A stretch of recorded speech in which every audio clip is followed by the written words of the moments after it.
بسم اللہ الرحمن الرحیم۔ السلام علیکم پیارے ساتھیوں، آج کا ہمارا عنوان ہے جملہ۔ جملہ دو یا دو سے زیادہ الفاظ کو ملا کر جملہ بنایا جا سکتا ہے۔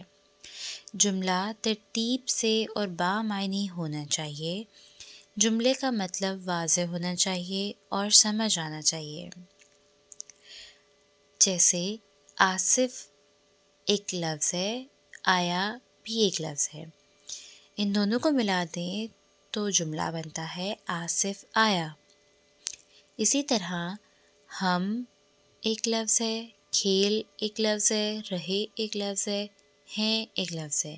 ان تمام الفاظ کو ملا کر جملہ بنتا ہے۔ ہم کھیل رہے ہیں۔ تعلیم زیور ایک ہے۔ تعلیم ایک زیور ہے۔ لطیف گھر پر ہی ہے۔ یہ تمام الگ الگ الفاظ ہیں، ان سب کو ملا کر لکھیں گے لطیف گھر پر ہی ہے تو یہ جملہ بن جائے گا۔ جملے کے حصے۔ جملے کے دو حصے ہیں، نمبر 1 مسند اور نمبر 2 مسند آلے۔ مسند جملے وہ ہیں جس میں کسی چیز کے بارے میں بتایا جائے، جس میں کام کا ذکر ہو، اسے مسند کہتے ہیں۔ مثلاً حسن اسکول جاتا ہے۔ اس فقرے میں حسن کیا کام کرتا ہے؟ حسن اسکول جاتا ہے، تو اسکول جاتا ہے مسند کہلائے گا، یعنی جو کام واضح ہو وہ مسند ہے۔ مسند آلے جملے میں جس شخص یا چیز کے بارے میں بتایا جائے اسے مسند آلے کہتے ہیں۔ مثال کے طور پر عماد پڑھ رہا ہے۔ اس فقرے میں کون پڑھ رہا ہے؟ عماد پڑھ رہا ہے، تو عماد مسند آلے ہے۔ امید ہے آپ کو واضح ہو گیا ہوگا دونوں کا فرق۔ مسند کہتے ہیں جو کام کیا جا رہا ہو اور مسند آلے کہتے ہیں جو کام کر رہا ہو یا جس پہ کام ہو رہا ہو۔ جملے کی اقسام۔ جملے کی 3 اقسام ہیں، مثبت جملے، منفی جملے، سوالیہ جملے۔ مثبت جملے ایسا جملہ جس میں کسی کام کا ہونا ظاہر ہو اسے مثبت جملہ کہا جاتا ہے۔ آج سردی زیادہ ہے، یہ مثبت جملہ ہے۔ عمیر سو رہا ہے۔ پاکستان میچ جیت گیا۔ ہم ملتان جا رہے ہیں۔ روٹی آرام سے کھاؤ۔ صفیہ کپڑے دھو رہی ہے۔ یہ تمام مثبت جملے ہیں۔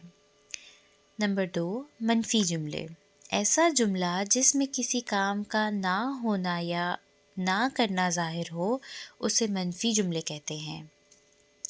مثلاً آج سردی نہیں ہے۔ پاکستان نے میچ نہیں جیتا۔ کھانا آرام سے نہ کھاؤ۔ عمیر نہیں سو رہا۔ ہم ملتان نہیں جا رہے ہیں۔ صفیہ کپڑے نہیں دھو رہی ہے۔ سوالیہ جملے ایسا جملہ جس میں کسی کام کے بارے میں سوال پوچھا جائے اسے سوالیہ جملے کہتے ہیں۔ سوالیہ جملے کے آخر میں سوالیہ نشان لگاتے ہیں، جیسے کیا آج سردی ہے؟ کیا پاکستان نے میچ جیت لیا؟ کیا کھانا آرام سے کھانا چاہیے؟ کیا عمیر سو رہا ہے؟ کیا ہم ملتان جا رہے ہیں؟ کیا صفیہ کپڑے دھو رہی ہے؟ آپ لوگوں نے دیکھا مثبت جملوں میں پہلا جملہ تھا آج سردی زیادہ ہے، یعنی اس کام کا ہونا ظاہر ہو رہا ہے۔ منفی میں یہی جملہ نہیں میں تبدیل ہو گیا، آج سردی نہیں ہے۔ اور سوالیہ جملے میں اسی جملے کو سوال کے طور پر پیش کیا گیا، جیسے کیا آج سردی ہے؟ امید کرتی ہوں آپ کو ان تینوں اقسام کا فرق واضح ہو گیا ہوگا۔ اب ہم جاتے ہیں فعل امر اور فعل نہیں کی طرف۔ فعل امر کیا ہے؟ جب کسی جملے میں کام کے کرنے کے لیے حکم دیا جائے تو اسے فعل امر کہتے ہیں۔ جیسے گاڑی ٹھیک سے چلاؤ، کام وقت پہ ختم کرو، اسکول وقت پر جاؤ۔ اس میں کسی کام کا حکم دیا جا رہا ہے تو اسے فعل امر کہتے ہیں۔ فعل نہیں، جب کسی جملے میں کسی کام کے کرنے سے منع کیا جائے تو اس فعل کو فعل نہیں کہتے ہیں، جیسے زیادہ مت کھاؤ، زیادہ مت سو، زیادہ تیز گاڑی مت چلاؤ، لڑائی مت کرو۔ جب کسی کام کو کرنے کے لیے کہا جائے، حکم دیا جائے تو وہ فعل امر ہے، اور جب کسی کام سے روکا جائے تو اسے فعل نہیں کہتے ہیں۔ چند مثالیں درج ذیل ہیں۔ فعل امر: روزانہ ورزش کیا کرو، اپنے والدین کی عزت کرو، اسکول وقت پر جایا کرو، اسکول کا کام دھیان سے کرو، گراؤنڈ میں کھیلا کرو، صفائی کرو، کھانا کھاؤ۔ فعل نہیں والے جملے: ہر وقت بیٹھے نہ رہا کرو، اپنے والدین کو تنگ مت کرو، اسکول سے چھٹی مت کرو، فضول اپنا وقت ضائع نہ کرو، گلی میں مت کھیلو، کوڑا مت پھینکو، کھانا نہ کھاؤ۔ آئیے مشق کی طرف چلتے ہیں۔ نیچے دیے گئے امر جملوں کو نئی جملوں میں تبدیل کیجیے۔ گیند سے کھیلو۔ اب گیند سے کھیلو یہ حکم دیا جا رہا ہے، اس لیے یہ امر جملہ ہے۔ اس کو آپ نے نئی جملے میں تبدیل کرنا ہے تو اس کا نئی جملہ بنے گا گیند سے نہ کھیلو یا پھر گیند سے مت کھیلو۔ نمبر 2، پھل کاٹے، تو اس کا نئی جملہ ہوگا پھل نہ کاٹے یا پھل مت کاٹے۔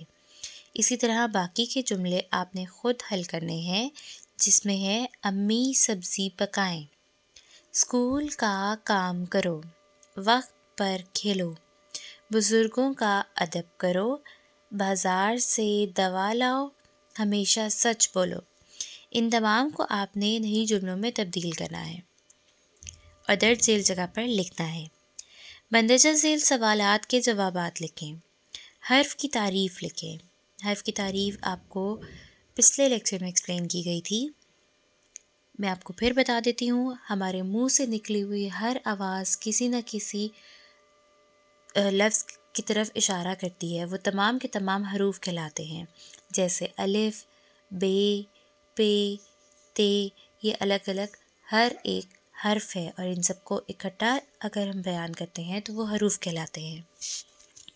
نمبر 2، لفظ کی تعریف لکھیں، اور لفظ کی تعریف کے ساتھ 10 الفاظ بھی لکھنے ہیں۔ الفاظ لفظ کی جمع ہے اور لفظ مختلف حروف سے مل کر بنتا ہے۔ لفظ کی کتنی قسمیں ہیں، اس میں آپ نے لفظ کی اقسام واضح کرنی ہے۔ لفظ کی اقسام کے علیحدہ علیحدہ 10 الفاظ لکھیں۔ لفظ کی اقسام کی آپ لوگوں نے علیحدہ علیحدہ 10 اقسامیں لکھنی ہیں۔ اس کے بعد ہے جملے کی تعریف لکھیں، 5 جملے لکھیں۔ جملے کے کتنے حصے ہیں، سب حصوں کی 5 مثالیں دیں۔ جملے کی کتنی اقسام ہیں، جملے کی مختلف اقسام کی 5 مثالیں دیں۔ اس کے بعد ہے مندرجہ ذیل جملوں کو منفی اور سوالیہ جملے میں لکھیں۔ نمبر 1، ہم کرکٹ کھیل رہے ہیں۔ اس کا منفی جملہ ہے ہم کرکٹ نہیں کھیل رہے ہیں، اور اس کا سوالیہ جملہ ہے کیا ہم کرکٹ کھیل رہے ہیں۔ اسی طرح باقی دیے گئے جملوں کو بھی آپ نے منفی اور سوالیہ جملوں میں تبدیل کرنا ہے۔ اگلا سوال ہے مندرجہ ذیل جملوں میں سے کلمہ اور مہمل علیحدہ علیحدہ کریں۔ کلمہ کیا ہے؟ بامعنی الفاظ کلمہ کہلاتے ہیں اور بے معنی الفاظ مہمل کہلاتے ہیں، جیسے شام کے وقت سب نے چائے وائے پی۔ اس میں سے چائے کلمہ ہے اور وائے مہمل ہے جو کہ کلمے کے ساتھ لگایا جاتا ہے۔ نمبر 2، کوڑا کرکٹ کچرے کے ڈبے میں پھینکو۔ اس میں سے کوڑا کلمہ ہے اور کرکٹ مہمل ہے۔ باقی دیے گئے الفاظ کو بھی آپ نے اسی طرح کلمہ اور مہمل کی ایکسرسائز میں فل کرنا ہے۔ امید کرتی ہوں آپ کو آج کا لیکچر سمجھ آیا ہوگا۔ اللہ حافظ۔